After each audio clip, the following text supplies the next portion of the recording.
जय माता दी। मैं हूँ हेमा भारती और आप देख रहे हैं मेरा चैनल माँ हेमा चैनल। तो फ्रेंड्स, एक और नए वीडियो में बहुत बहुत स्वागत है आप सबका। उम्मीद करती हूँ कि आप सब स्वस्थ होंगे, मस्त होंगे और जहाँ कहीं भी होंगे बहुत खुश होंगे। और हमेशा की तरह माता रानी की कृपा से मैं भी बहुत खुश हूँ। तो चलिए फ्रेंड्स, इस वीडियो में जानते हैं क्या संतों के ऊपर आरोप लगाना सही है या गलत है। चलिए इस वीडियो में हम आपको बताएंगे। अगर आपको मेरा वीडियो अच्छा लगे तो लाइक शेयर कमेंट कर दीजिएगा। मेरे चैनल में नए हैं तो चैनल को सब्सक्राइब कर दीजिएगा, बेल आइकन प्रेस कर दीजिएगा ताकि मेरे वीडियो के नए नोटिफिकेशन सबसे पहले आप तक पहुंचे। आप भी मेरे जैसे ही माता रानी के भक्त हैं तो मेरे कमेंट बॉक्स में जय माता दी लिखना ना भूले। और चलिए अब शुरू करते हैं। संतों पर आरोप लगाना कितना सही कितना गलत।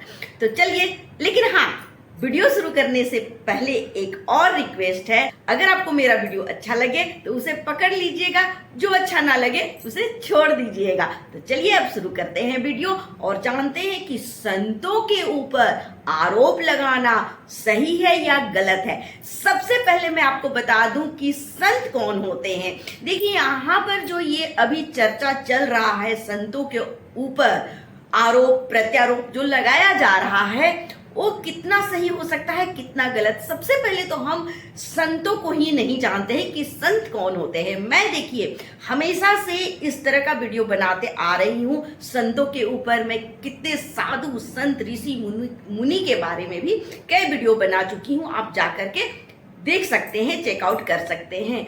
देखिए, संत वो होते हैं जो ध्यान करके, साधना करके, भगवान को समर्पित होकर के, समाज को समर्पित होकर के, भगवान से एकाग्रचित्त, जिनका तार से तार मिल जाता है और जो पूरा अपना जीवन समर्पित कर देते हैं दूसरों के ऊपर, और फिर सब कुछ ज्ञान ध्यान सब कुछ प्राप्त करने के बाद जिनका मन से लेकर के पांचों इंद्रियों को कंट्रोल कर लेते हैं, जिनका मन जो है वो कंट्रोल हो जाता है, वे सबसे अंतिम में शांत हो जाते हैं, वही संत कहलाते हैं। तो देखिए, ये साधारण वर्ड नहीं है। मैं सबसे पहले इसलिए संत की परिभाषा बता दे रही हूँ कि संत कह देना बहुत आसान है, लेकिन संत को समझना बहुत ही मुश्किल है। क्योंकि संत जो होते हैं वो सब कुछ, ये दुनिया और ये समाज और ये भगवान और सब कुछ के बारे में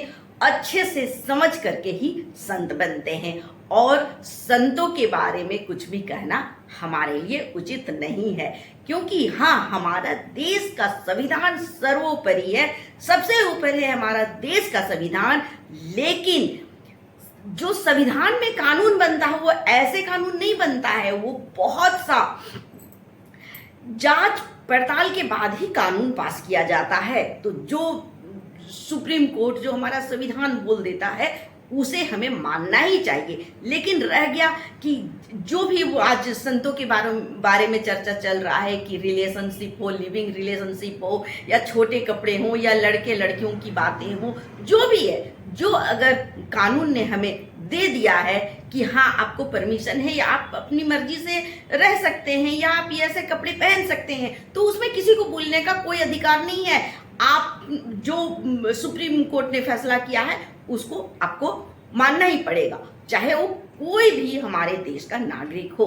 लेकिन जहां संतों की बात आती है, जहां संत की बात आती है, वहां पर ये लागू होता है जरूर। हर एक नागरिक है, चाहे वो संत हो चाहे कोई हो।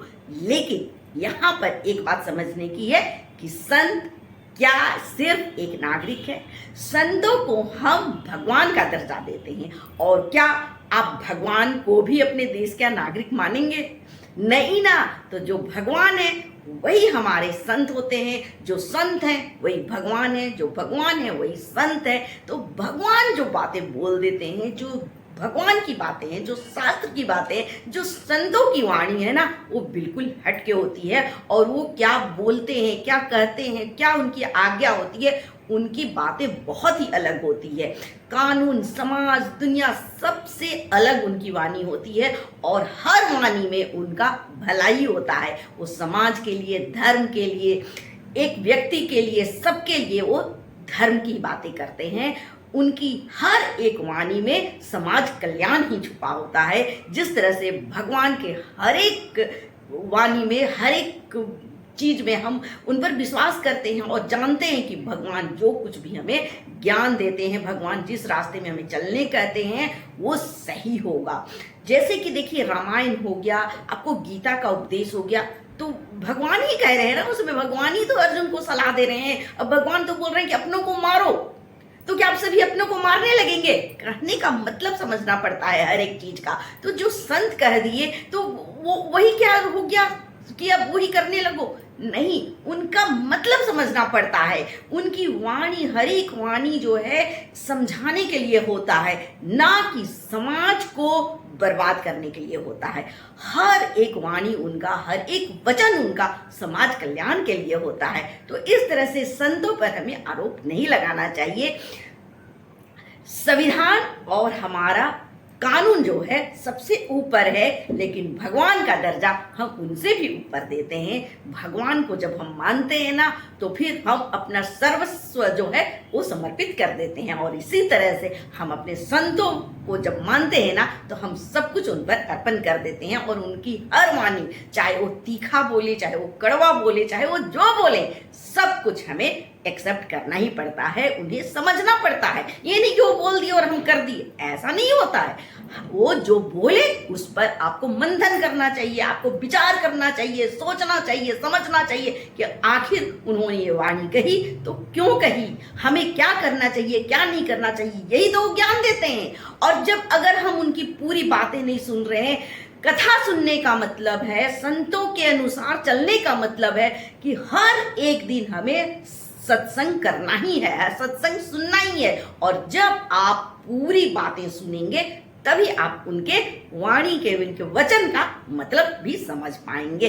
जिस तरह से अगर आप रामायण पढ़ रहे हैं या सुन रहे हैं, तो आप सिर्फ एक चौपाई, एक बस प्रसंग सुन लेंगे तो क्या आपको पूरा समझ में आ जाएगा रामायण? नहीं, आपको लगेगा अरे सीता को अग्नि परीक्षा दिया, सीता को तो चुरा कर ले गया। आप 10 तरह का प्रपंच कर सकते हैं, लेकिन जब आप पूरा रामायण सुनेंगे, पूरा रामायण का ज्ञान रखेंगे, तब आपको समझ में आएगा कि आखिर रामायण से भगवान हमें क्या शिक्षा देना चाहते हैं। इसी तरह से संतों की जब पूरी सत्संग आप सुनेंगे, तब आपको समझ में आएगा कि आखिर संत हमें क्या कहना चाहते हैं। तो चलिए फ्रेंड्स, उम्मीद है कि आपको, देखिए मेरी कोई औकात नहीं है कि मैं संतों के बारे में कुछ बोलूं, लेकिन मुझे जितना समझ था वो मैं आप तक पहुंचाने की एक छोटी सी कोशिश की हूं। अगर आपको मेरा वीडियो अच्छा लगा तो इसी तरह से अपना प्यार दुलार देते रहें। इसी के साथ मैं अपना वीडियो अंत करती हूं। अगले वीडियो में नए विषय के साथ फिर मिलती हूं। तब तक के लिए मुझे आज्ञा दीजिए। जय माता दी।